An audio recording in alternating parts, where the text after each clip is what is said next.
They laughed at the old man and his orange rifle. A weathered single dad with dusty boots and a child by his side. He didn't belong on a military sniper range, they said. Until the wind shifted. Until he knelt, took a breath, and pulled the trigger. What happened next silenced an entire base and summoned a general from command. This is not just a story about an impossible shot. It's about legacy humility and the quiet kind of hero who disappears until the world needs to remember him. The Mojave Desert greeted the morning with a soft breeze and a golden haze that shimmered over the sand like a warm memory. The sun had just broken over the horizon, painting the endless dunes in hues of honey and rose. A lone dust trail snaked its way down an unmarked road, kicked up by an old, faded green pickup truck that rumbled along like it belonged there, like it remembered every grain of sand. Behind the wheel sat Daniel Brooks, 35 eyes shaded beneath a worn-out military cap, the kind that once saw battlefields oceans away. His jaw was sharp, dusted with a few days' stubble, and his long, dark hair was tied back loosely beneath the cap.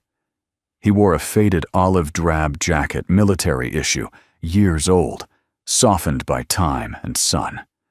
A quiet gravity hung around him, the kind earned only through silence and survival. In the passenger seat, nestled against the cracked leather, was Bella, his 9-year-old daughter. She had inherited her father's deep eyes, but carried a spark of mischief he thought he'd long lost in himself.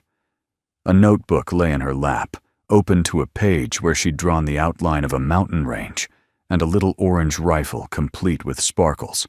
Of course. She hummed softly under her breath, her boots swinging just above the floor. "Are we almost there, Daddy?" she asked, not looking up from her drawing. Daniel glanced at her one hand still resting on the wheel. "Almost. See that ridge up there just past it?" Bella squinted through the windshield. "Looks like Mars." Daniel chuckled quietly. "Not far off."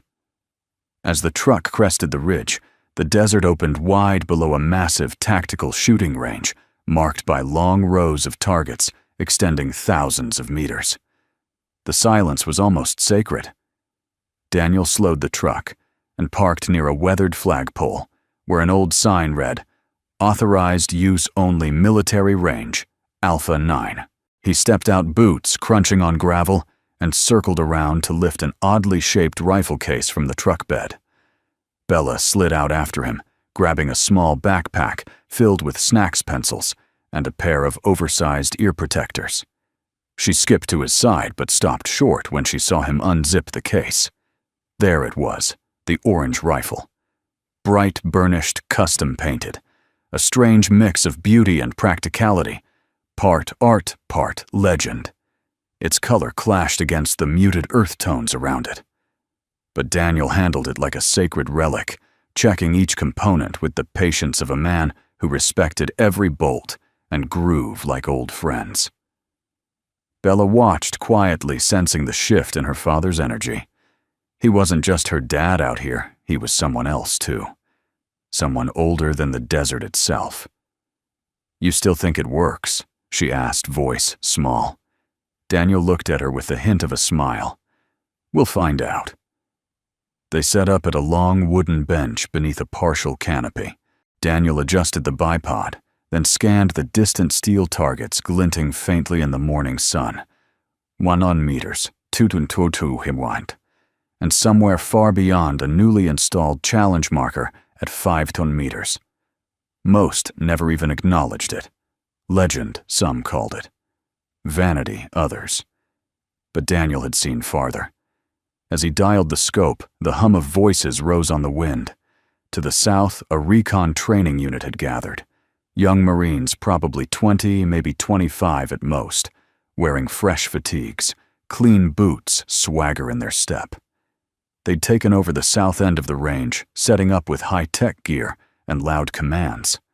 Among them was Sergeant Damon Scott, tall, lean, with the sharp confidence of youth, and none of the weight that time and war would someday bring.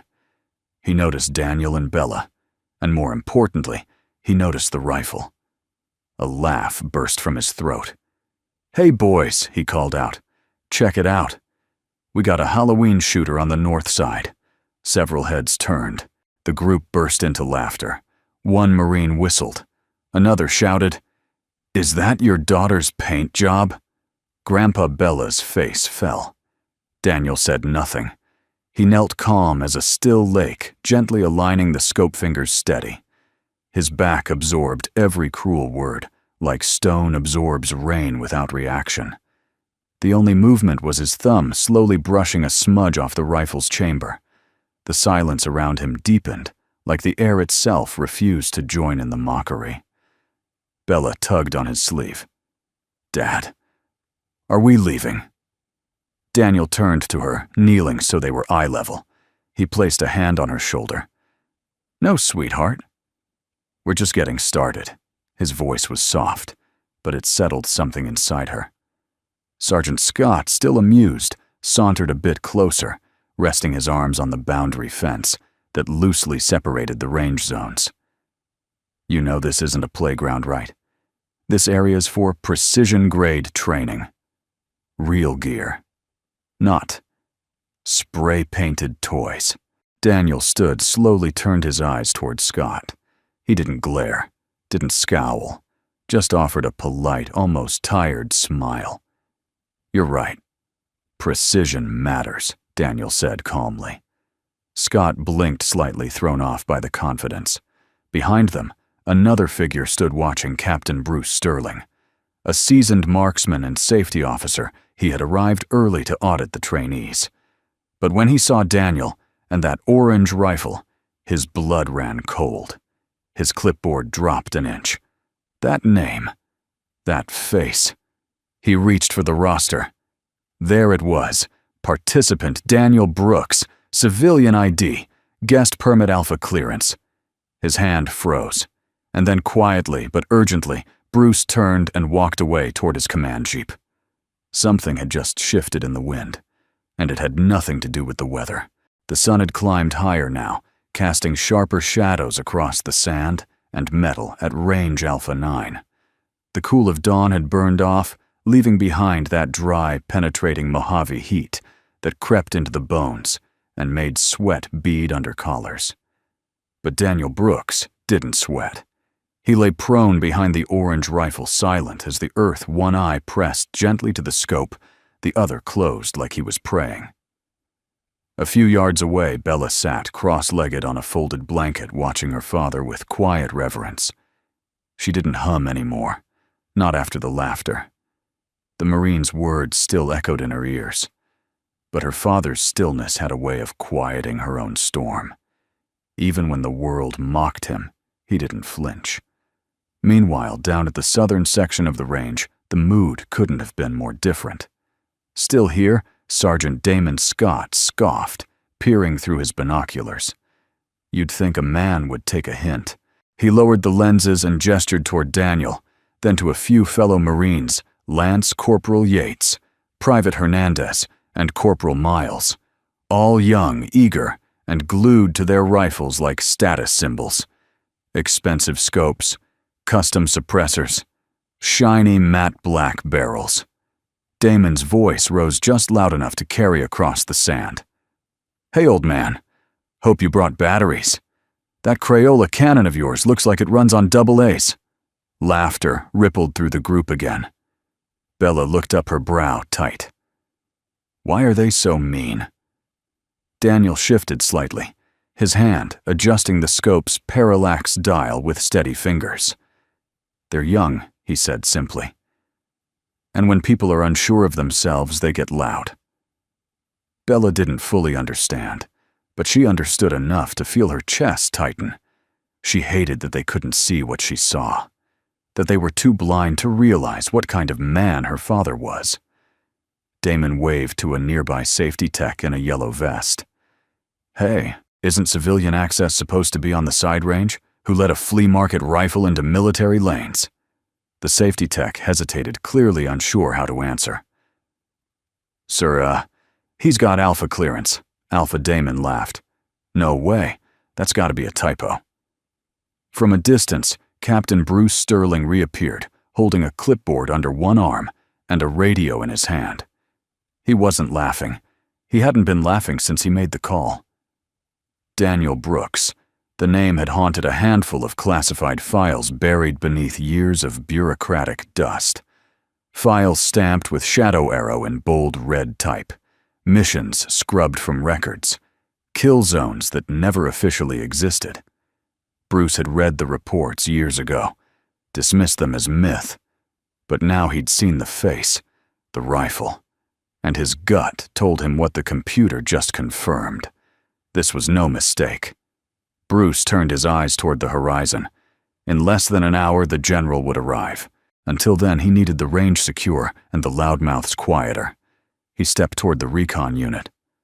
"Sergeant Scott?" he barked. Damon straightened quickly. "Yes, sir. That civilian you're heckling, he has authorization to be here. I suggest you focus on your unit's drills." Damon tried to keep his expression neutral, but couldn't help the flicker of defiance. "With respect, sir, it just seems off. That rifle looks like it belongs in a museum or a cosplay convention." Bruce's gaze narrowed. "That rifle," he said evenly, "once saved the lives of 17 Marines in a single night, including possibly someone in your bloodline." Damon's jaw moved, but no words came. Bruce didn't wait. "Now return to your post." As he walked off, Damon turned toward the others, unsure how to recover face. Yates looked just as confused. Wait, he was serious? Miles shrugged. Maybe it's just a story. One of those old war tales. Back on the northern ridge, Daniel finally exhaled. "Wind's shifting," he murmured. Bella watched his fingers adjust the elevation knob. "Does that change everything?" "It changes enough." She nodded solemnly, copying his words in her notebook. "Wind changes everything." It sounded like a secret grown-ups understood. Behind them, another vehicle arrived this time, a Humvee with darkened windows.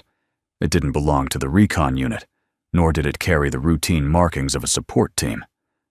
A quiet hush spread through the southern section as the Marines noticed it. The energy shifted. Damon muttered, "Who the hell is that?" Daniel didn't turn to look. He already knew. But Bella tugged his sleeve again. "Daddy, why do they keep looking at us?" He turned to her this time, taking off his cap, revealing his full face in the sunlight. Lines deepened by war, but eyes soft as wet earth. Because the desert remembers things people forget. She blinked. Like what Daniel gave a faint smile. Like what real strength looks like. Just then a voice boomed from the loudspeakers across the range. "Cease fire. All lanes on standby." Confused glances exchanged. Damon frowned. That's not on the schedule. From the Humvee, Brigadier General Sophia Daniels stepped out pressed, uniform silver hair, tucked into a regulation bun, boots that had touched more continents than most of the young men on the field could name. The moment she stepped onto the dirt, silence spread like a wave. Every Marine stood taller. Even Damon. Sophia's eyes scanned the crowd, but her feet moved with direct purpose north toward the orange rifle. Bella gripped her father's sleeve tighter. "Who is she?" Daniel rose slowly. Someone who remembers. Brigadier General Sophia Daniels walked with the quiet authority of someone who had long since outgrown the need to prove herself. Every step she took toward the northern end of Range Alpha 9 was measured calm and deliberate, like each footfall weighed the gravity of the moment she was about to enter. The Marines watched in tense silence. Sergeant Damon Scott stood, frozen hands unconsciously adjusting the hem of his sleeves. He'd never seen a general outside a review parade, much less one who ignored protocol and walked past an entire unit without even a glance. Every instinct in his body screamed that something was off, yet no one dared interrupt her. Even Captain Bruce Sterling stepped aside without a word. At the far end of the ridge, Daniel Brooks finished wiping down the scope of his orange rifle. He did not rise. He did not salute. He did not speak. He simply looked up and locked eyes with the general. Bella instinctively reached for his hand. "Daddy." "Who is she?" Daniel stood slowly drawing his tall frame to full height. Someone who once saved a boy who didn't want to be saved. Sophia stopped exactly 10 feet away. Her boots sank slightly into the sand. She studied him, face unreadable behind years of military discipline. Then, without hesitation, she did what none of the Marines expected. She raised her hand in salute. "It's an honor, sir." The range fell into an unnatural stillness. Not even the desert wind dared to move. Daniel hesitated a moment, then offered the smallest nod, a gesture far more profound than any return salute. His hand never moved. But the look in his eyes said everything. No need for formalities between ghosts of war. Bella stared up at her father, stunned. "Why did she call you sir?" Sophia finally turned to her. "And you must be Bella," she said, her voice softer now. "You've got your father's eyes, the kind that see too much too young." Bella blinked, surprised she was being spoken to like an adult. Daniel gave a polite nod. "General." Sophia exhaled, and for the first time her posture softened. "Daniel." "It's been a long time. You got taller. You got quieter," she replied. He half smiled. "That's what deserts do." Behind them, Damon's squad murmured. "Did she just salute him?" Yates whispered. Maybe he used to be an officer, Hernandez guessed. But why the hell's she treating him like some kind of legend? Damon's face tightened. He felt something twist in his gut, a feeling unfamiliar and uncomfortable. Doubt. Sophia turned to Bruce, who stood nearby, rigid. Was the system triggered? Bruce nodded. "Yes, ma'am, the moment his name was logged under Shadow Arrow protocol." She looked back at Daniel. "I thought you burned that identity." "I did," he said evenly. "But ghosts don't burn. They just wait." Sophia turned to face the crowd now, especially Damon and the young Marines, who had laughed not 10 minutes ago. "I suppose you're all wondering why I'm here," she began, voice firm, but clear. "This man, Daniel Brooks, is not here to take up space on your range. He's here because 20 years ago in the northern Afghan corridor, he held a mountain pass by himself for 3 days, with nothing but a hand-assembled prototype rifle and a busted radio." Gasps rippled through the formation. Sophia continued. "The men he protected were my recon team, including me at 19. Every one of us survived because he stayed. While we bled, while we screamed, while we called for help that never came, he stayed." Her eyes burned into Damon's. "You laughed at a rifle. You mocked a man. But what you failed to understand is that he is the reason you get to stand here today, wearing that uniform." Damon lowered his head, shame blooming like a wildfire inside his chest. Sophia turned back to Daniel. "I tried to find you after the mission. You vanished." "I had a daughter to raise," Daniel said quietly, "and too many memories to outrun." Sophia's eyes softened. "You could have been a general by now." Daniel shook his head. "Too many generals, not enough fathers." For a long moment, silence blanketed them all. Then Sophia straightened her shoulders again. "Captain Sterling, update Central Command. Range Alpha 9 is temporarily reclassified as observation and honor exercise." "Yes, ma'am." Sophia turned once more to Damon's team. "All of you, line up. Apologize. It wasn't a suggestion." Damon swallowed hard, then marched toward Daniel. The others followed in uneasy silence. Stopping in front of him, Damon's voice cracked slightly. "Sir, I apologize for my words earlier. I didn't understand." Daniel looked at the young man, not with anger, but with something far more piercing understanding. "Understanding doesn't come from seeing," he said gently. "It comes From listening. Damon nodded slowly. Yes, sir. Bella watched all of it with wide eyes. For the first time, she saw her father through someone else's lens, and it shimmered. Sophia stepped to Daniel's side. There's something else, Dan, she said. We installed a new steel target this month, 5,000 meters. He raised an eyebrow. That's so I want you to show them what a real ghost can do. Daniel glanced at Bella. She smiled. Do it, Daddy. And for the first time that day, he truly smiled back. Let's wake up the desert. The midday heat rippled across the Mojave like waves of invisible glass, but at range Alpha 9, all motion had slowed to reverence. Where there had once been mockery, now there was silence. Where there had been laughter, now eyes locked on Daniel Brooks, the man who'd said nothing, done nothing flashy, but somehow turned an entire training field into a hushed cathedral. Sergeant Damon Scott had stepped back to his unit, quiet as a schoolboy who just found out his teacher used to fight dragons. But while the Marines watched in awe, one man was already moving behind the scenes. Captain Bruce Sterling Clipboard, still clutched in one hand, had retreated to the command, jeep parked near the southern comms tower. His boots crunched on gravel with urgency. He unlocked the vehicle, reached under the dash, and pressed his thumb against the biometric lock of a secure SATCOM console embedded beneath the dashboard. Something standard units didn't even know existed. The screen flickered to life with a faint hum. Identity confirmed. Capt. Bruce Sterling Secure Access Code. Clearance eyes only, level 07 plus. He paused for a beat, then typed 2 words. Brooks, Shadow Arrow. The system hesitated. Then, alert. High-value individual active. Status retired. Classified. Activity flagged on military property. Notify chain of command priority red. Bruce clicked the override key, then lifted the encrypted field phone. Command. This is Alpha 9 Tactical Control. Authorization Sterling Delta 74.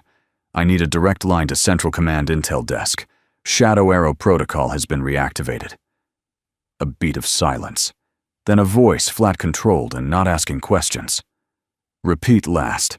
Did you say Shadow Arrow? Bruce exhaled. Yes, he's here. Physically present. Full ID match. Active on site. The line went dead for a second, replaced by clicking relays. Then maintain visual. Do not engage. Contain activity perimeter. Chain of command is being activated. Full 07 plus notification in progress. Bruce leaned back, wiping a line of sweat from his brow. Whatever calm remained on the surface beneath the military hierarchy gears had begun turning fast.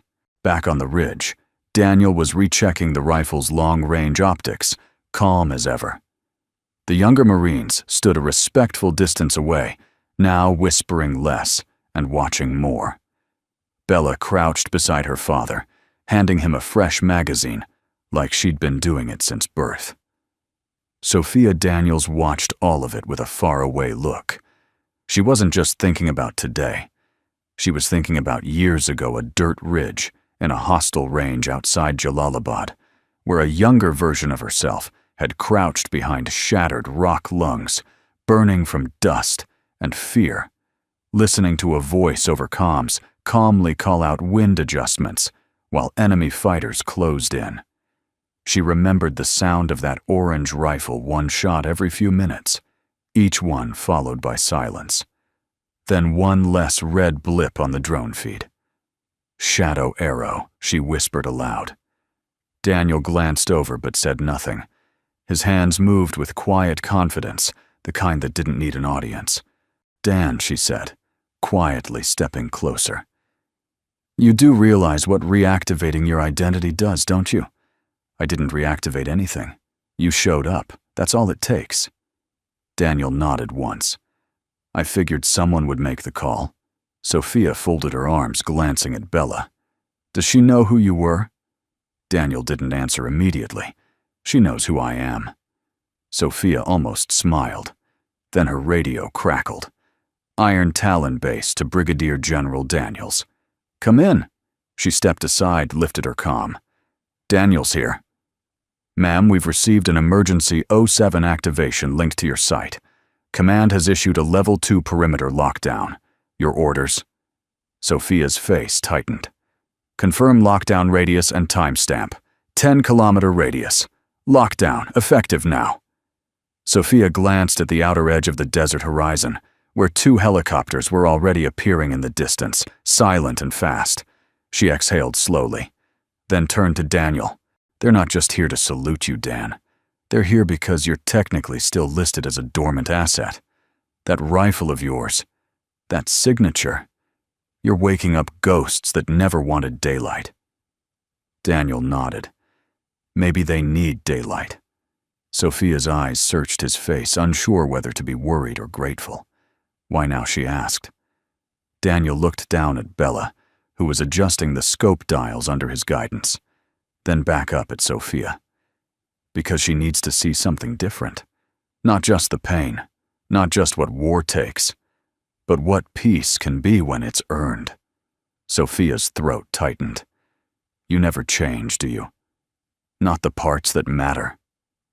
Behind them, the helicopters landed in synchronized precision. Armed guards stepped out, forming a respectful perimeter, but no one moved toward Daniel. They were waiting for orders. Bella looked up at the sound of the rotors. "Is this bad?" Daniel squeezed her shoulder. "No, sweetheart. It just means the world finally remembered something it tried to forget." In the nearby tent, Damon and the younger Marines had gathered around a tablet now connected to a military internal network feed. On screen, declassified portions of Operation Silent Ridge. A grainy image of a man holding a bright orange rifle, standing at the edge of a cliff in the dark. Red flares lighting the background like a battlefield hellscape. The report read, Subject Code Name.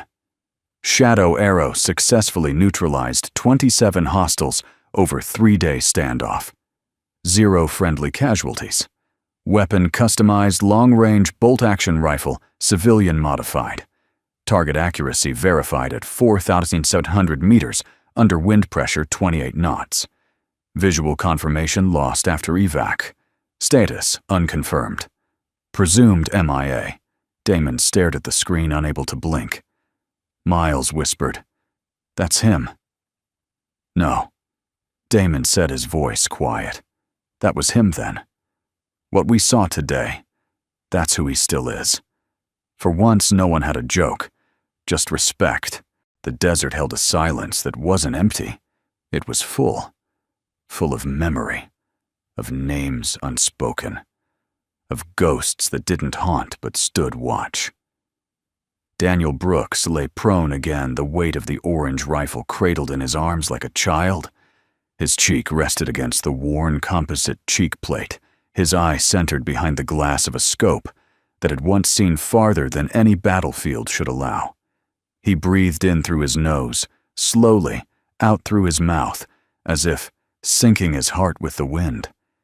It had been years, but it never truly left him. He could still feel the ridgeline in Afghanistan under his elbows, the raw rock that scraped skin and soul. The way the stars looked so close out there, you almost expected them to blink. He remembered the calls over the radio, some clipped with panic, some soaked in blood. Sniper 3 o'clock Blue Dome. Can't move. Brooks, do you copy? We're pinned down. Where the hell is that air evac? We lost Carter. We can't hold this pass. He hadn't responded with words, just action. One breath, one squeeze, one life saved, then another, and another, and another, until the radio grew quiet, until they were safe. His fingers now touched the trigger with reverence, not urgency. He wasn't here to kill. He was here to remember, to pass something on, to let Bella see her father not as a man escaping a past, but as one who had walked through fire and came back carrying water. "Is it heavy?" she asked softly beside him. Daniel turned his head just slightly. The rifle. No. The memories. He paused. Then, yes. But not all of them hurt. Bella laid down on her stomach next to him, chin in her hands, trying to mimic his posture. Her hair was tucked into her ball-cap, strands of it catching the sunlight. You looked sad for a second, she said, honest, as children always are. I was, Daniel admitted, but only for a second. Sophia stood nearby, arms crossed, watching them both with a look that balanced command and compassion. The guards around her remained distant, but alert. Nobody moved without reason now. "What's the farthest you've ever hit, Daddy?" Bella asked, eyes wide. Daniel hesitated. 4,700 meters. Uphill. Crosswind. No spotter. Was it the orange rifle? He nodded. Always has been. She looked at the strange, scarred weapon lying between them. To the untrained eye, it looked like a forgotten relic from a garage workshop, patched together with mismatched metal custom mounts, hand-carved adjustments. But to Daniel, every part had a story. The muzzle brake had been forged from a shattered rotor blade in Kandahar. The scope mount was hand-welded in a mud shelter during a week-long siege. The trigger assembly was a hybrid civilian shell military soul. It wasn't just a rifle. It was his memory, compressed into metal and grit. Bella pointed to a scratch on the side. "What's that from?" Daniel smiled faintly. A mortar round that landed too close. The dirt caught most of it. The rest caught me. Her eyes widened. "You were hurt sometimes," he said gently. "But pain isn't the worst thing that can happen to you. What is?"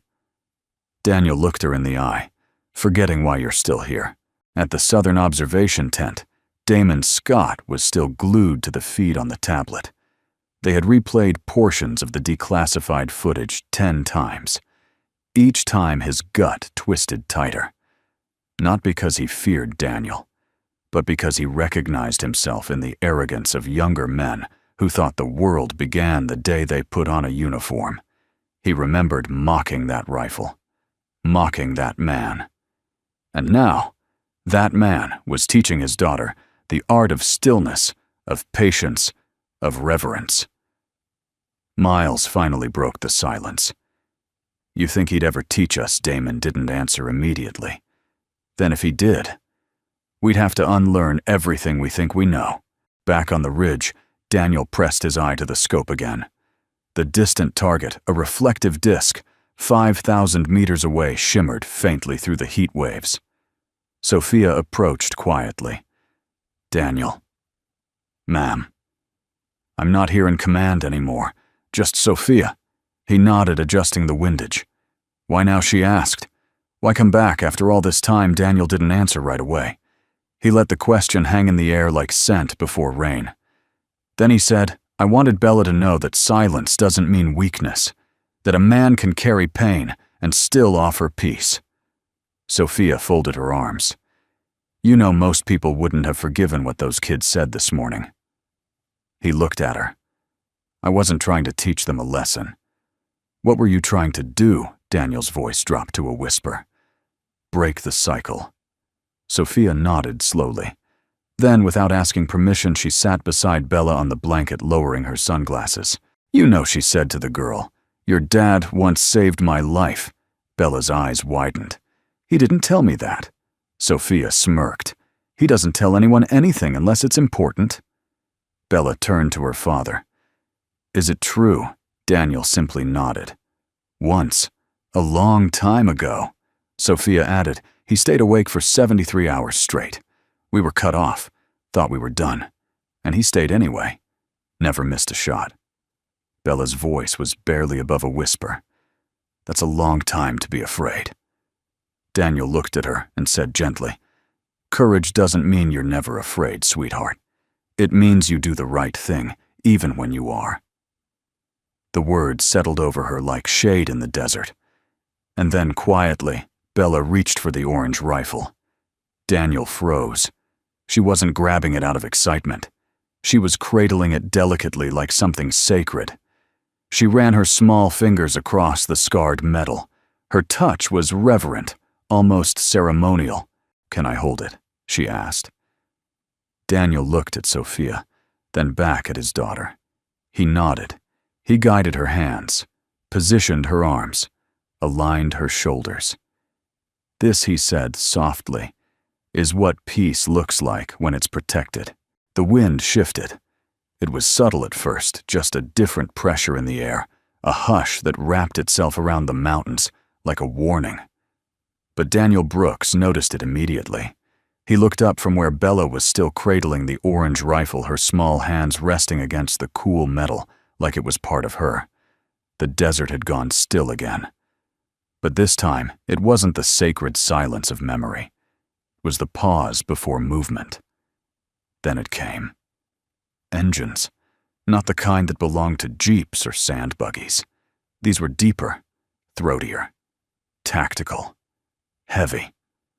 From beyond the southern ridgeline, dust began to rise, a fast-moving column, churning the air, pushing heat and sand ahead of it like a bow wave. The recon Marines turned, first eyes squinting against the glare. 3 black armored SUVs, low mat, windowless, emerged from the ridge trail like predators moving in formation, and in front of them, cutting through the desert like a steel fist, came a Humvee with modified antenna arrays, the unmistakable signal of command and control authority. Even Damon Scott, still recovering from the weight of his earlier humiliation, straightened instinctively. "Convoy incoming," someone shouted. Captain Bruce Sterling lowered his binoculars. "Everyone back. Secure all firing stations. Lock and clear weapons now." The Marines snapped to attention. Guns were safetied, magazines ejected, positions stood down. This wasn't routine anymore. This was above them. The convoy roared to a stop just outside the range's main perimeter. Doors opened in unison, not rushed, but orchestrated. 4 men in black suits stepped out of the SUVs, 2 with earpieces. Their movements were clean rehearsed. Not soldiers. Intelligence. From the Humvee, a tall man in a desert camouflage uniform stepped down. He had the kind of presence that turned conversations into monologues. Clean-shaven late 50s, with silver oak leaves on his collar. Major General Thomas Kincaid. Sophia Daniels exhaled through her nose. Daniel, still kneeling next to Bella, quietly whispered, "It's time to stand up, sweetheart." Bella looked at him. "Why? Because that man outranks everyone here, and he's not here for target practice." As Daniel rose, brushing dust from his knees, Sophia stepped forward to meet Kincaid halfway. "General," she greeted crisply. Kincaid didn't shake her hand. He scanned the range, his eyes stopping on Daniel. "Brigadier General Daniels," he said flatly. "Your report said Shadow Arrow reactivated. He didn't reactivate himself. He walked into the desert with his daughter." Kincaid narrowed his eyes. "With that rifle." Sophia crossed her arms. "Yes, that rifle." The 2 intelligence officers behind him exchanged a glance. "Where is it?" Kincaid asked. Sophia gestured toward Daniel, who was now standing calmly beside Bella and the orange rifle. A dozen Marines stood in loose formation around him, not guarding, but watching, waiting. Some of them still stunned into silence. Kincaid walked forward. Each step carved tension into the sand. He stopped 4 feet in front of Daniel. They stared at each other for a long moment. "I read the reports," Kincaid said, "but I always thought Shadow Arrow was a myth." Daniel didn't blink. "Myths don't raise daughters." Bella looked up at Kincaid, unafraid. Kincaid studied her. Then the rifle. Then back at Daniel. "We have protocols," he said quietly. "Weapons like that. Legends like yours. They're not meant to just walk back into our world." "I didn't come back to your world," Daniel said. "I never left mine. You just forgot it existed."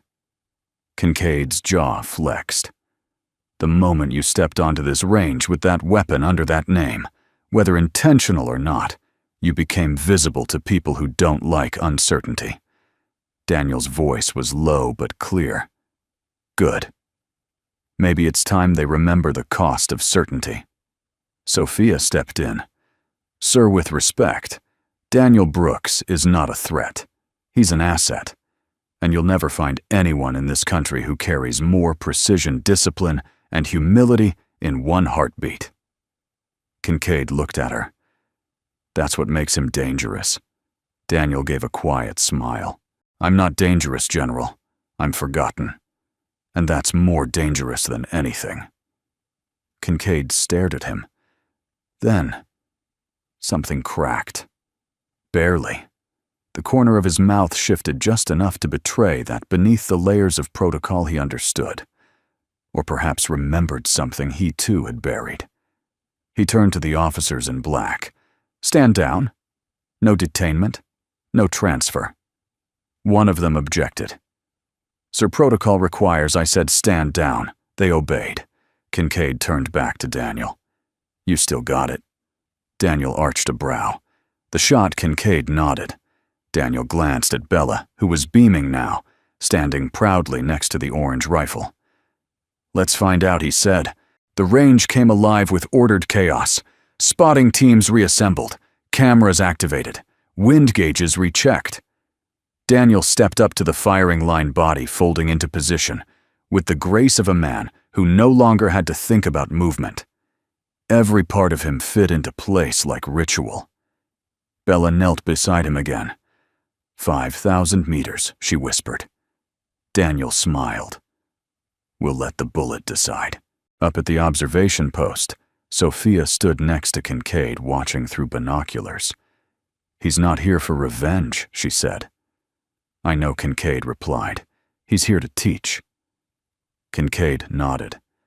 And not just the kids. Downrange, the wind settled. Daniel inhaled. Exhaled. Finger brushed the trigger like a prayer, and just before he squeezed, he whispered something only Bella could hear. This is for the ones who were never seen. Crack. The sound echoed across the Mojave like thunder rolled in steel. 5 seconds passed, then 6, 7. On the digital screen 5 kilometers away, the target lit up, center mass bullseye. The desert erupted in stunned silence. Then, a slow clap from Damon Scott. Then another, and another. Until the range, once filled with mockery, stood together, hands clapping, eyes, wide hearts changed. The orange rifle gleamed under the sun, not as a relic, but as a reminder. The sound of applause echoed across the barren Mojave range like the wind had learned to respect. What began as a solitary clap from Sergeant Damon Scott had become a thunderous ovation. Not just from the young recon Marines who had mocked the orange rifle hours earlier, but also from hardened officers, instructors, even the silent men in suits who rarely blinked, let alone clapped. They stood now, hands moving, eyes fixed on the man lying in the dust, calm as still water, like he hadn't just pulled off a 5,000-meter bullseye, something that most men wouldn't even attempt, let alone do with a weapon older than some of the Marines watching. But Daniel Brooks didn't bask in it. He simply exhaled and laid the rifle down beside him with quiet reverence, like a soldier folding the flag over a comrade's grave. Beside him, Bella beamed. She didn't understand the physics behind the shot, but she understood what it meant. People had stopped laughing. They had started looking, not just at her father up to him. For the first time in her young life, she realized the weight of the man who walked her to school, who made pancakes in silence, who sometimes stared at the stars for too long. He wasn't just her dad. He was something more. Brigadier General Sophia Daniel stepped forward, her bootsteps precise, her eyes never leaving Daniel as he stood. The crowd parted without needing instruction. Even Major General Kincaid, for all his reserve, gave a curt nod of respect. Sophia stopped in front of Daniel and Bella. Her voice carried not because she shouted, but because truth doesn't need to be loud to be heard. Ladies and gentlemen, she began this morning. We were given the rarest of opportunities not to witness skill, but to witness character. She turned slightly, her gaze sweeping the assembled troops. Some of you may have laughed earlier. Others may have dismissed what you didn't recognize. But what stood before you wasn't just a man. It was a reminder. That valor isn't always worn on fresh uniforms or tracked in digital scopes. Sometimes it walks in quietly, in a faded jacket, with a child by his side, and carries a memory shaped like an orange rifle. She turned fully to Daniel. Daniel Brooks, also known by his long-retired code name Shadow Arrow, did not come here today for applause, commendation, or glory. He came here because he knew something we forgot, that silence speaks. That kindness doesn't make you weak. That precision without humility is just ego in uniform. Sophia's voice broke slightly, but she held her bearing. You saved my life once, Daniel, when I was nothing more than a scared 19-year-old with a malfunctioning rifle and a busted ankle. I never got to say it properly, but thank you. She turned to Bella now and bent slightly at the knees so their eyes met. You have a remarkable father, Bella smiled. I know. Soft laughter rippled through the ranks. Then Sophia stood tall again, turned to Captain Sterling and said, Log it. Ma'am, this shot, she said firmly. 5,000 meters. Civilian rifle. Witnessed by 2 general officers, 1 major, and an entire recon training unit. This belongs in the record books. Sterling blinked. Under what name? Ma'am Sophia looked at Daniel. He met her eyes for a long second, then gave a faint nod. Daniel Brooks, she said. Let the world finally remember who he is, not just what he did. Farther back, Damon Scott stood stiffly at attention, throat dry. Every beat of Sophia's speech had cut deeper than any reprimand ever could. And yet it didn't wound. It healed. He moved forward, slowly stopping a few feet from Daniel. Sir, he said, quietly, voice raspy. Daniel turned. Damon removed his cap and held it over his heart. I'd like to apologize again. Not because I was told to. Because I was wrong. I judged what I didn't understand. And now I realize, if I could shoot half as well as you live your life, I'd be a better Marine. Daniel studied him, not with anger, not even forgiveness, just a kind of calm, fatherly understanding that made Damon feel 10 years younger. You will be, Daniel said simply, if you listen more than you speak, and if you remember that every uniform, no matter how shiny, means nothing without respect behind it. Damon nodded, eyes glassy. Then surprisingly, Bella stepped forward. You don't have to call him sir, you know, she said. He likes Dad best. The crowd laughed again, not mockery but warmth. Daniel chuckled. She outranks all of us. Sophia walked to the line where the younger Marines were gathered. You've all just witnessed something that's not in your manuals, she said. Now we're going to make sure it is. She turned back to Kincaid. Sir, I request authorization to formalize a training module based on Daniel Brooks' long-range methodology, historical review, technical breakdown, and most importantly, values-based instruction. Kincaid raised a brow. You want to teach humility and aim. Sophia smirked. Yes, sir. Kincaid paused, then nodded. Approved. Murmurs of excitement rippled through the ranks. Sophia turned to Daniel again. You've inspired something today. More than admiration. You've reintroduced something this force desperately needs. Daniel tilted his head. What's that? She looked toward the young Marines, then back to him. Grace. As the sun began its slow descent behind the desert ridges, the tone at range Alpha 9 shifted. Training drills gave way to impromptu questions. Young soldiers gathered around Daniel and Bella, asking about windage terrain reading, but more often about life, about how he stayed calm, how he handled silence, how he didn't let bitterness turn him into something else. Daniel didn't give long speeches. He just told the truth. Quietly. Bella never left his side.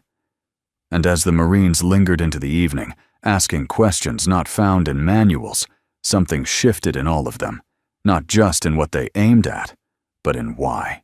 The campfire crackled low. Though it wasn't yet dark, the golden hour had settled over the Mojave like a balm. The harshness of the day gave way to a soft warmth that kissed the sand, the steel, and the skin of every soul on Range Alpha 9. Gone was the structured tension of a training exercise. In its place, hushed reverence camp chairs hastily set up rifles unloaded and rested against logs, and young Marines gathering like schoolchildren around a teacher they never expected to find in the dust. And at the center of it all sat Daniel Brooks. Legs crossed an enamel coffee mug. In one hand, the orange rifle laid gently across his lap like a sleeping animal. To his left was Bella, head resting on his shoulder, chewing sunflower seeds with practiced rhythm. To his right stood Sophia Daniels, arms folded across her chest, but her posture softer, now more like a guardian than a general. She had been quiet for the past hour, answering only when asked, watching the younger Marines absorb the day like dry soil drinks rain. A question finally broke the stillness. "Sir, is it true you held a ridge alone for 3 days with that rifle?" It came from Private Hernandez, his voice timid, but curious. Daniel didn't answer right away. He sipped his coffee. Let the silence settle again. Then he said, "I wasn't alone." Hernandez blinked, but the mission file said, I was the only human on the hill," Daniel clarified. "But I wasn't alone. They waited. No one interrupted." Daniel looked down at the rifle. "She was with me." He ran his hand over the stock paint-chipped, barrel-scratched scope housing held together with a field weld from a conflict most people had never heard of. "This rifle, she isn't pretty. Not by modern standards. No laser rangefinder. No adaptive recoil. Just wood steel and memory.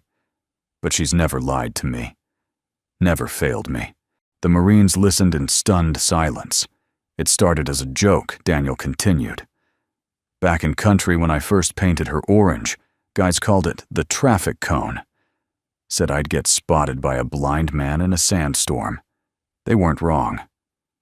"So, why keep it that color?" Damon asked from the edge of the group. Daniel looked up at him. "To remind myself every day that if I needed camouflage to survive, I didn't deserve to." Sophia inhaled quietly. "See, there are two kinds of quiet in combat," Daniel went on. "One is the silence that scares you, the kind that comes before the ambush, the kind that hides things." He looked at Bella. "And the other is the kind you carry with you. The kind that says, I don't need to raise my voice. My purpose speaks louder than my words." He leaned forward slightly. "That silence. That's the one that kept me breathing." Sophia stepped forward, now her voice picking up. "Most of you have seen the dossier on Operation Silent Ridge," she said. "What you haven't seen is the footage we're releasing tonight for the first time." She gestured to a field screen being propped up between two poles by the tech team. A projector hummed. The wind fell quiet, as if the desert itself leaned in. Grainy black and white footage played. Drone feed. A rocky ridgeline. Nighttime infrared. A dot moved on screen. One man. Static. Then another dot. Hostile. Then a flash silent in the feed. Hostile gone. Then another. And another. Voiceover from the drone operator kicked in. "Unknown sniper. Origin unknown. Confirmed 17 kills over 72 hours. 0 friendly casualties. Shot distance 4,702 meters. ID unconfirmed. Call sign believed to be Shadow Arrow. Last known image subject kneeling beside injured evac crew. Rifle modified civilian platform. Color bright orange. The screen froze on the still. There he was. Daniel Brooks. Younger, leaner, covered in dirt and dried blood. One knee on the ground. a medevac chopper behind him, and in his hands, the unmistakable silhouette of the orange rifle. The camp fell silent again, until Sophia spoke. Everything you're being taught today, from drone recon to long-range acquisition, was built off this moment. Your scope tech, your trajectory models, your psychological prep before deployment, all of it was inspired by a man you laughed at this morning. She turned to Daniel, and he never asked for a medal, never gave a single interview, never wrote a book. He just disappeared. Raised a daughter. Lived quietly. Her voice caught, but she steadied. Until today. Damon stepped forward now. I used to think strength was loud, he admitted, looking directly at Daniel. I thought it was about command voice, chest out, gear clean. He glanced around. But now I realize, strength isn't about how many people hear you. It's about how many people change after they do. He looked back at Daniel. You changed me, sir. Not with that shot, but with how you carried it. Daniel nodded, eyes steady. Then carry it forward. Bella stood up now, brushing off her jeans. I think people don't listen enough, she said, especially grown-ups. Some smiles broke across the group. She added, Daddy always says. Bullets are loud, but peace is quiet. That's why we have to protect quiet things. Sophia looked at Daniel, eyes misting, out of the mouths of babes. Daniel smiled. She's a better version of me. As the sun dipped behind the distant ridges, the Marines didn't rush back to camp. They sat.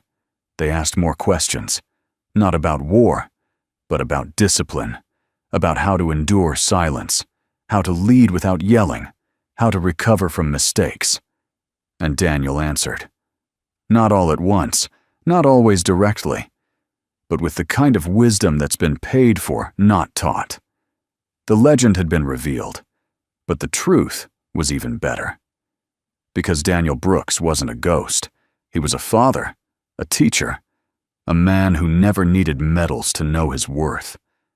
And now finally the world had caught up to him. The stars began to bloom over the Mojave like scattered embers across a navy blue quilt.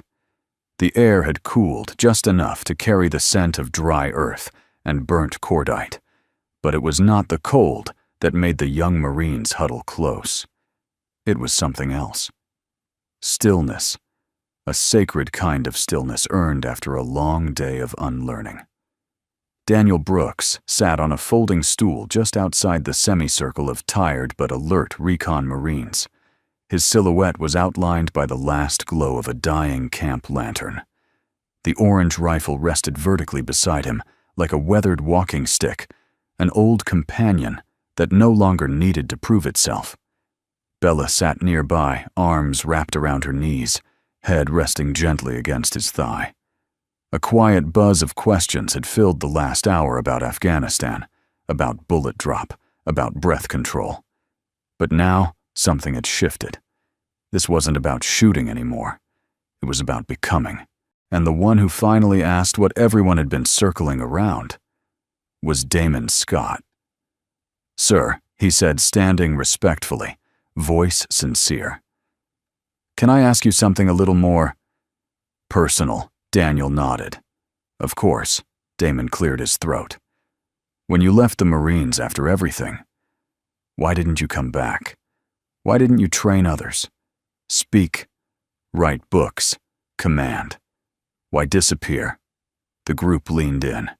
Daniel's eyes didn't shift. He looked up at the stars for a long time, as if asking them permission to speak. Then he said quietly but clearly, Because I almost forgot who I was. The words hung in the air, soft but sharp. When you spend enough time in the dark, shooting at shadows, you start to think you're one of them. I didn't want to be a weapon walking around in civilian clothes. I wanted to be a father, a whole man again. And that meant stepping away from noise, from rank, from the expectation to always be ready. He looked down at Bella, who was now watching him with the same reverence the Marines once reserved only for generals. I didn't want my daughter to grow up knowing how many enemies I took down. I wanted her to know how many mornings I woke up just to make her pancakes, to teach her how to sit still, to let her draw all over my garage walls, to let her be safe even if I wasn't always sure how. Sophia Daniels, standing quietly in the shadows, felt her throat tighten. Daniel continued, "There's a chapter in a warrior's life that no one teaches you about. The one after the war. The part where you're no longer saluted, where no one tells you what's next. That's the hardest part." Damon nodded slowly. And now, Daniel gave a small smile. "Now. I realize I didn't disappear. I just changed the battlefield." He pointed gently to his daughter. "She's the mission now." Bella stirred beside him. "Can I say something?" Daniel gestured toward her with a proud nod. She stood brushing sand from her jeans, facing the group, like she'd been trained to lead a classroom of grown men her whole life. "I didn't know who my dad was until today," she said simply. I always knew he was kind and quiet and strong, but I didn't know people used to salute him, or that he did all those scary things in other countries." She looked around at the group of wide-eyed young Marines. "But I think his greatest mission wasn't holding a mountain or saving soldiers. It was learning how to hold a little girl's heart without breaking it. That's harder, I think." No one laughed. No one moved.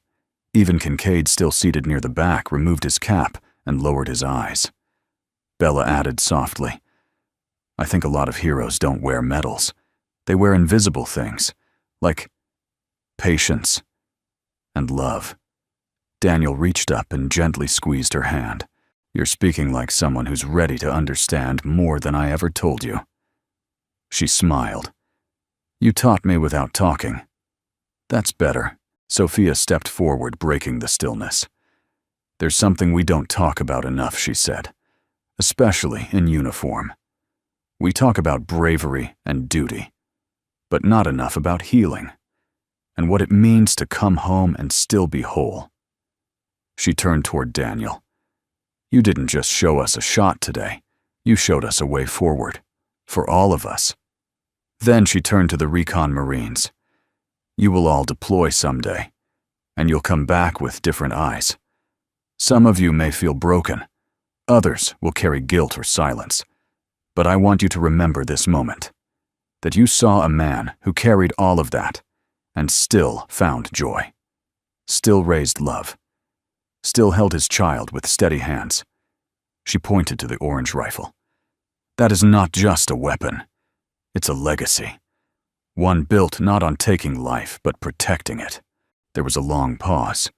Then Damon stepped forward once more, holding something in his hand. A small patch stitched with a single embroidered arrow, black on gray, no rank, no unit. He held it out. "I had this made a while ago. For my sniper squad. It didn't really mean anything back then. But now," he looked Daniel in the eyes, "would you accept it? Not as a decoration, but as a mark that your silence spoke louder than all our drills." Daniel looked at the patch, then at Damon, and took it. He nodded once. "Thank you." Bella grinned. "Can I sew it on your jacket?" Daniel smiled. "Only if you don't cover the coffee stains." Later that night, as the fire burned lower and the crowd began to disperse, Daniel and Bella sat side by side, quietly watching the embers dance. "I like this place," she whispered. "It's just sand and stone," Daniel replied softly. "No," she said, shaking her head. "It's more now, because you told your story." And they listened. Daniel looked at her, truly. Looked, and for the first time in years, he didn't feel like a ghost wearing skin. He felt real, seen, whole. And for a man who once lived behind a scope, it was the first time in a long while that someone was looking back and seeing all of him. The next morning broke sharp and clean over the Mojave. Gone was the golden softness of yesterday's twilight. In its place, a crisp blue clarity, the kind of air that made breath feel newer that made every sound travel farther. Boots crunched gravel. Flags flapped. The day had returned to order, but something in the hearts of the young recon unit had shifted. They moved differently now, not just with discipline, but with intention. And all eyes were trained on the edge of the firing range, where Daniel Brooks knelt beside a newly reinforced platform built overnight by the engineers. The shot they were preparing for wasn't required. It wasn't a mission. It was something else entirely. It was a lesson carved in wind and silence. The morning brief had been short and direct. Captain Bruce Sterling stood beside Brigadier General Sophia Daniels at the front of the group. "You've all witnessed precision," he said. "You've all witnessed grace under pressure. Today you will witness what happens when both are married with humility and become something beyond calculation." He turned toward Daniel. "The 5,000-meter shot you made yesterday. No wind, late afternoon, low humidity, ideal conditions. Today," he gestured at the line of shifting thermal currents already visible on the digital range map. "Not so ideal." Sophia stepped forward. "This isn't just about hitting a target. It's about trusting your breath in chaos. It's about doing something not because you're told, but because it's right." She turned to Daniel. "Whenever you're ready." Bella sat behind him on a folding chair, legs swinging, hands clasped tightly on her lap. She wore her dad's oversized ball cap today, its brim tugged low over her forehead. "You don't have to do this," she said quietly. Daniel looked back at her. "I know." Then why he smiled. Because there are days when men carry a rifle, and days when they carry a message. She didn't fully understand, but she understood him. So she nodded. Daniel stood slowly, then lowered himself to the prone firing position like a monk entering prayer. The orange rifle glinted in the morning sun, still bearing the dust and fingerprints from the day before. He lined up behind the scope, breathing deep. 1,000 meters. 3,000. 5,000. Target confirmed. But this wasn't just a bullseye. This was a custom challenge designed by Sophia herself. A new target no larger than a tea saucer, mounted on a pivoting arm that swayed gently in the wind. An impossible shot. At least, on paper. Captain Sterling called out over the comms. All sensors online. "Recording active. Crosswinds reported at 12 knots, variable gusting to 17. Heat distortion at 3.4%. Mirage effect, moderate to high." Damon Scott stood with the others in the observation post, arms crossed, jaw tense. "He's not even adjusting his body," one Marine whispered. "That can't be right." But Damon had learned. "He's not fighting the wind," he said. "He's listening to it." Daniel didn't rush. He closed one eye, slowed his breath, inhaled, held. Let the wind settle inside him, not against him. Then he squeezed.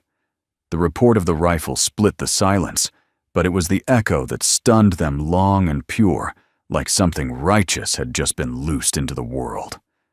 Seconds passed. 5, 6, 7. No contact. Then suddenly, ping, the metallic chime of a perfect strike. On screen, the high-resolution feed confirmed it, dead center through the moving target. The saucer shattered, clean off the spindle like a coin struck by lightning. The crowd gasped, then erupted. Some Marines jumped to their feet. Others just stood frozen. Damon took off his cap. "Impossible," he whispered. Sophia's radio crackled. The voice on the other end was pure disbelief. "Ma'am, are we seeing this right? Did he just—" Sophia didn't answer. She just smiled, because the numbers would never explain it. The wind readings, the bullet drop calculations, the math, none of it accounted for the man behind the scope. None of it measured what it meant for a father to return, not to war, but to purpose. Daniel stood slowly brushing dust from his sleeves. Bella ran to him, hugging his waist. "You did it." He kneeled, hugging her back. "We did." She looked up. "But what happens now?" Daniel looked out at the gathered soldiers' officers and silent observers. Now, everything had changed. Later that day at the debriefing tent, a new directive was issued. General Kincaid, once skeptical, now stood beside Sophia, formally announcing the creation of a Shadow Arrow precision program designed to train not just snipers, but leaders in restraint, empathy, and calm under fire. And at the heart of the program, one man, Daniel Brooks. Voluntary, civilian integrated, and permanent. Back on the range, Damon approached Daniel quietly. "Sir," he said, "we were wrong about you." Daniel looked at him. "You were never supposed to be right about me, just willing to learn." Damon nodded. "Will you train us?" Daniel glanced at Bella, then back at Damon. "I'll do better." He smiled. "I'll teach you how to listen." That evening, the young Marines took turns around the fire, not just telling stories, but asking each other questions that had nothing to do with targets. About fathers, about mistakes, about what they feared most. And for the first time, Daniel didn't just feel like a veteran with a rifle. He felt like a bridge between silence and voice past and future wound and healing. Far off in the dark, Bella sat beside Sophia, legs curled beneath her. "Is my dad a legend now?" she asked. Sophia smiled. "He always was." Bella frowned. Why didn't anyone know? Sophia thought for a moment, then said softly, "Because sometimes legends aren't meant to lead armies. They're meant to raise daughters." The video went live at 0600 hours. No headlines, no dramatic narration. Just a simple title, 5,000 meters, a lesson in stillness. Within the first hour, it was shared across internal Marine Corps channels, military forums, and eventually leaked deliberately or not to a growing circle of civilian veterans groups, rifle enthusiasts, and quietly stunned members of Congress. By noon, it had 2 million views. But none of that mattered to Daniel Brooks, because he was back on the range, not behind a camera, not giving interviews, not signing anything. He was doing what he did best, listening. They came to him one by one, not out of duty, but out of respect.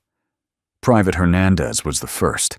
He approached carrying a battered notebook filled with diagrams and overcomplicated ballistic theories.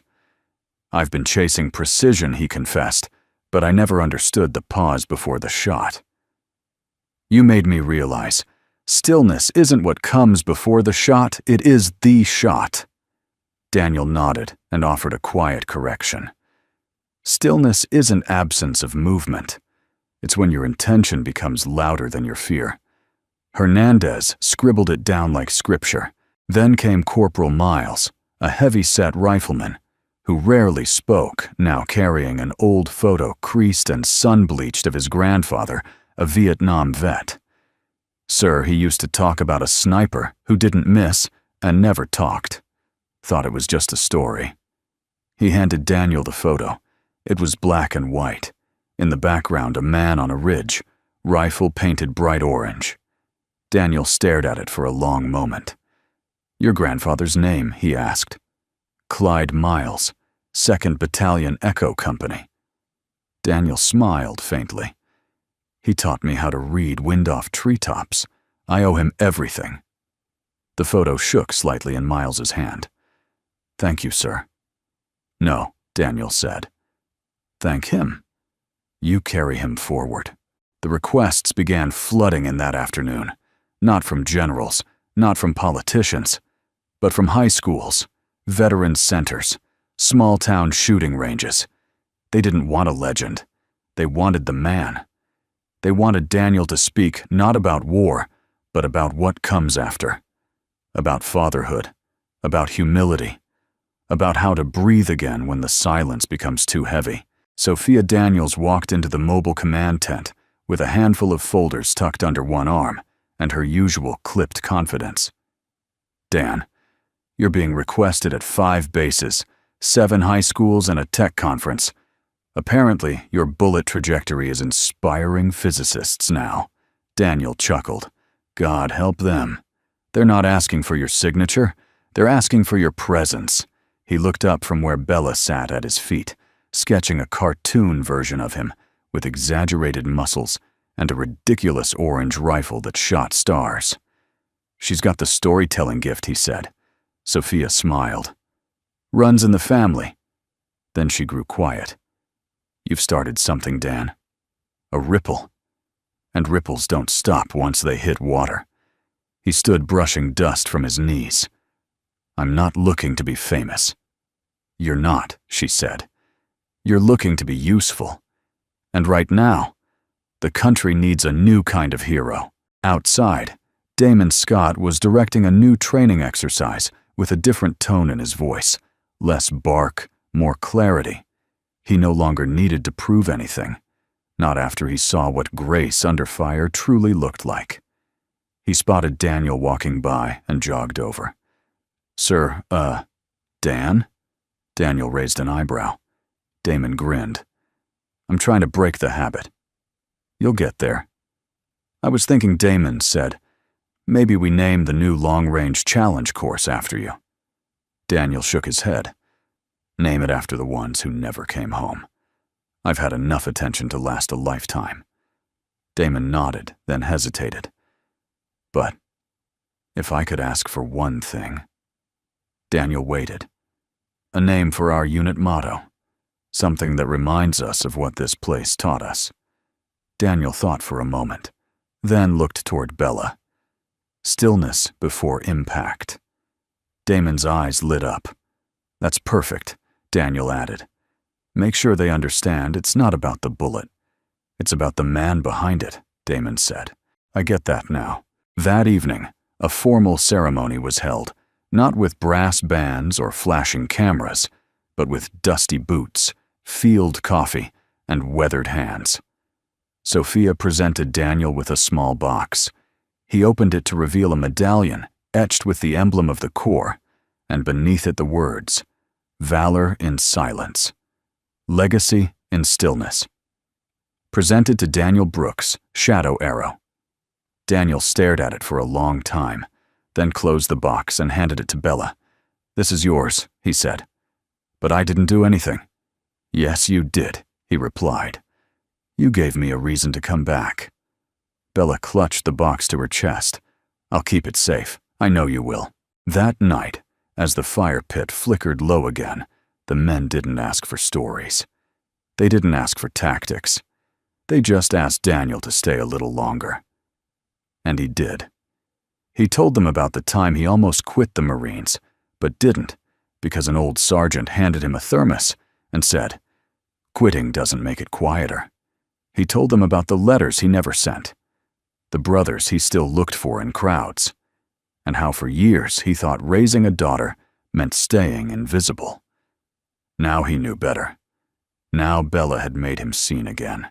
In the quietest moment just before lights out, Bella pulled her dad aside. Do you miss the mountains? She asked. He paused. I used to.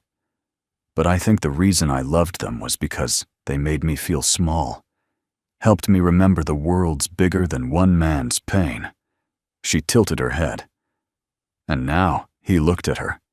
Really looked. Now I have a different mountain, he said. And she's standing right in front of me. A soft breeze stirred the American flag atop the main outpost at Range Alpha 9, its fabric rippling against the sunrise. The heat had not yet settled in, and for a moment, the desert felt kind. Birds fluttered in the distance, and the morning air was filled not with drill commands, but with the scent of brewing coffee and the calm hum of new beginnings. Inside the makeshift lecture tent, normally reserved for tactical debriefings, rows of folding chairs had been set up. But this morning, there were no charts, no maps, no war footage, just people. Soldiers, veterans, civilians, and at the center in his faded olive drab jacket, Daniel Brooks stood next to a dry erase board on which someone had written in big letters, "Shadow Arrow, Humility and Precision." The title was meant to sound official, but Daniel had crossed out the word shadow and written in bold beneath it, Dad, Teacher, Human. He stepped to the front, with Bella seated cross-legged on the ground in front of him, sketching a cartoon of a soldier planting a tree instead of firing a rifle. Behind them sat Damon Scott, Corporal Miles, and nearly 50 young recruits who had volunteered off duty to listen not out of obligation, but out of respect. Daniel began not with a lecture, but with a question.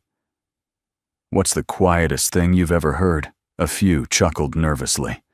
Hernandez raised a hand. "A leaf falling on my helmet during recon." Miles added, "The inside of a Chinook during a night flight." Damon said, "The silence after the shot." Daniel nodded, then said softly, "For me it was my daughter's breathing the night she had a fever and didn't stir until morning. That was the moment I realized silence isn't the absence of noise, it's the presence of something sacred." A hush fell over the tent.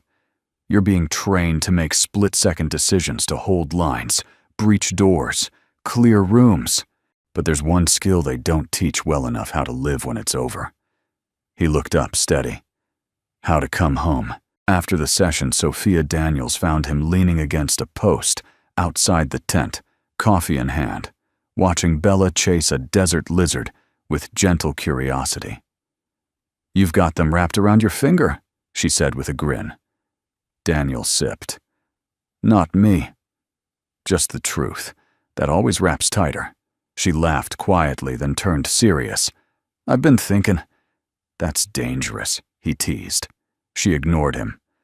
"I want to offer you a formal position, on base, hybrid. You'd travel, yes, but mostly mentor.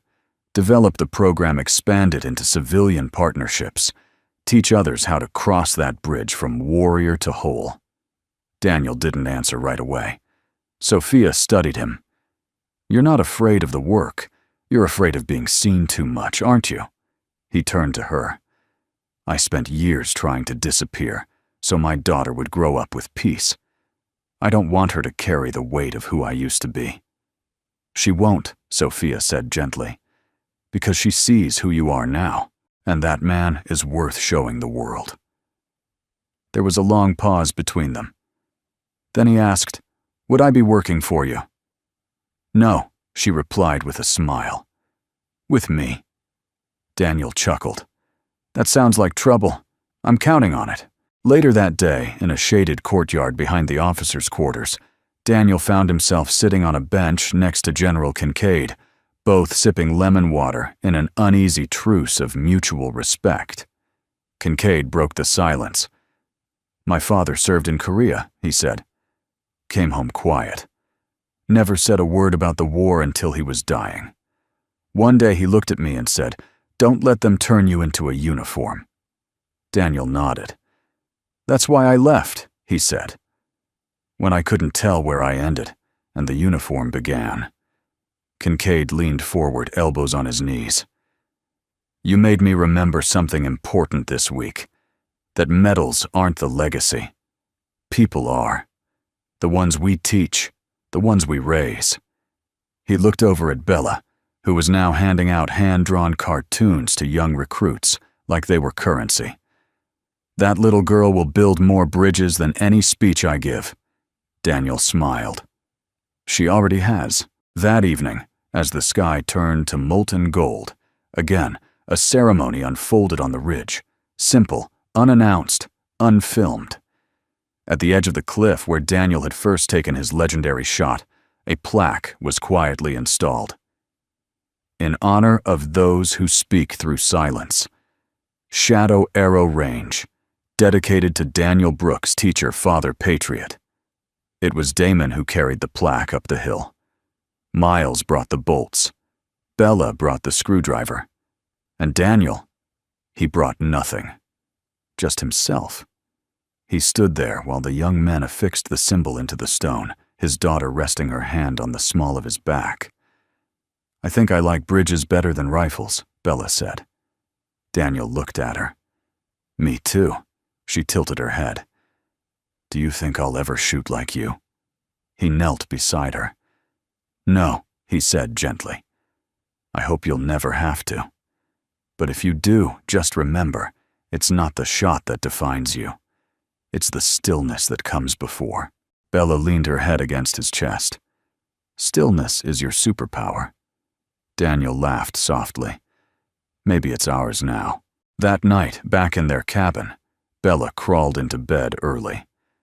Daniel stood by the window for a long time, watching the moonlight fall across the sand. Sophia's words echoed in his mind. "The world needs a new kind of hero." He turned away from the window, looked down at the backpack where the orange rifle now rested, cleaned, polished whole. Then he looked at Bella sleeping soundly, the metal still tucked under her pillow. He smiled. Because maybe the greatest bridges aren't built between countries or enemies. Maybe they're built between who we were and who we dare to become. The Mojave sunrise didn't rush.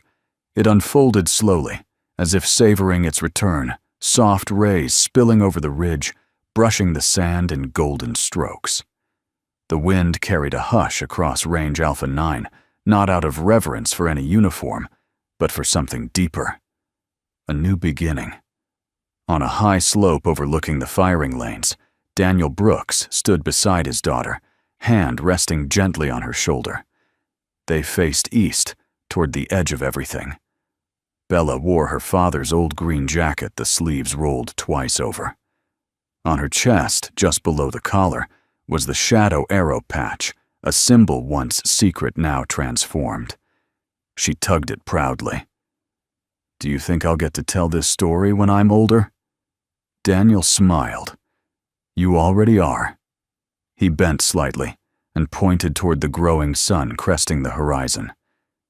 "You see that line where the light meets the dark?" She nodded. "That's where the best stories live, right between what was and what might be." Down below, the camp stirred with slow, purposeful motion. Recruits rolled up mats. The mess tent opened early, serving black coffee and quiet nods.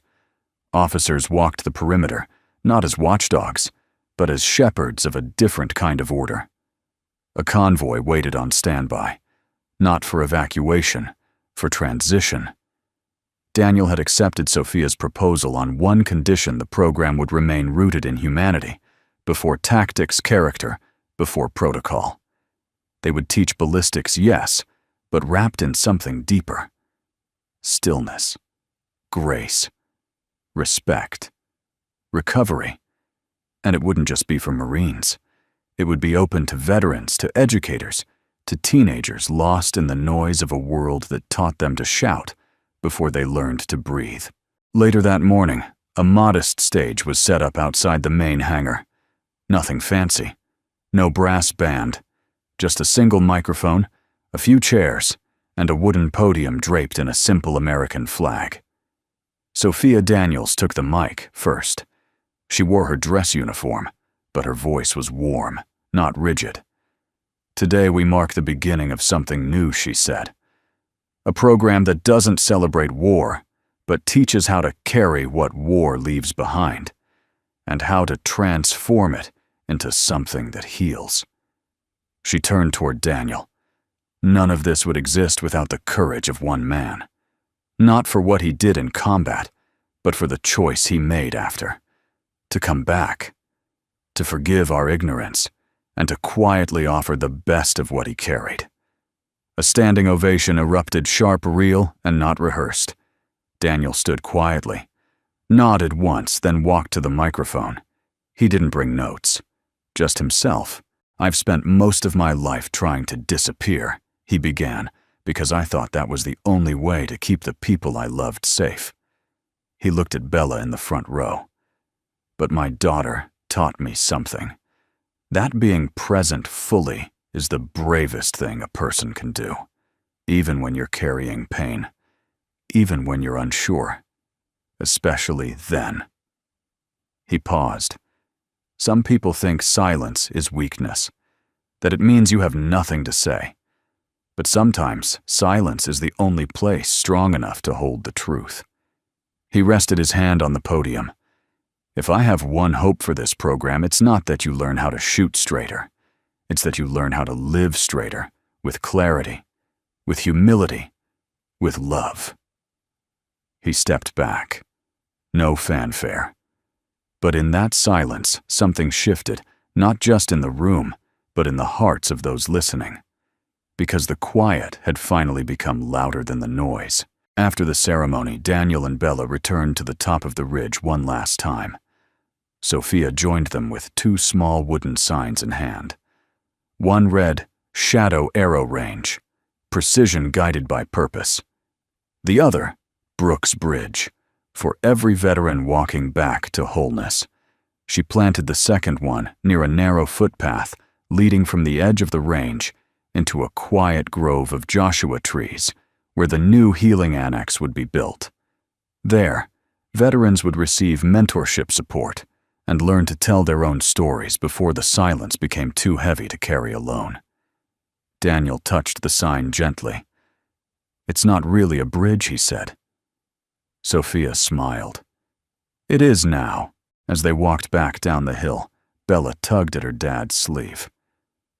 "I was thinking, that's dangerous," Daniel joked, echoing Sophia's words. She stuck out her tongue. "No, really. I want to write a book." He raised an eyebrow. "Oh, about you," she said. "But not just the shadow arrow stuff. About the pancakes. The way you fix the heater with duct tape. How you carry extra Band-Aids even when we're not hurt. About how you don't say much, but I always feel safe." Daniel's heart squeezed in a way he hadn't felt since his first deployment home. He knelt to her level. "If you write it, make sure you include the part where I learned more from a 9-year-old than from all my commanding officers combined." Bella beamed.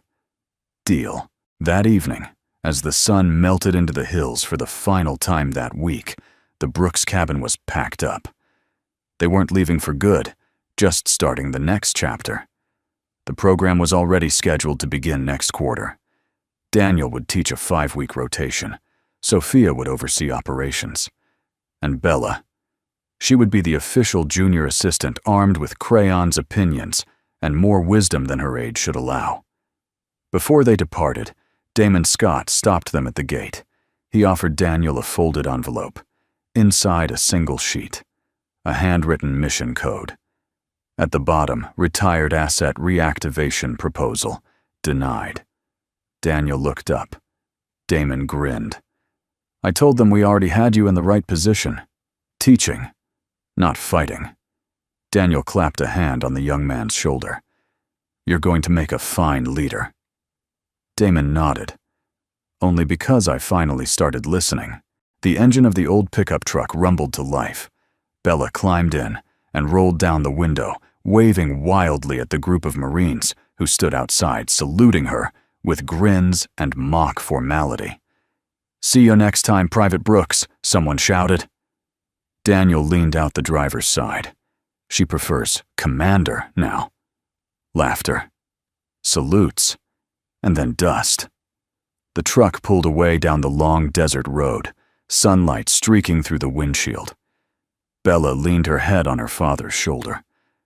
"Do you think the world's getting better, Dad?" Daniel looked at her, then at the wide-open road ahead.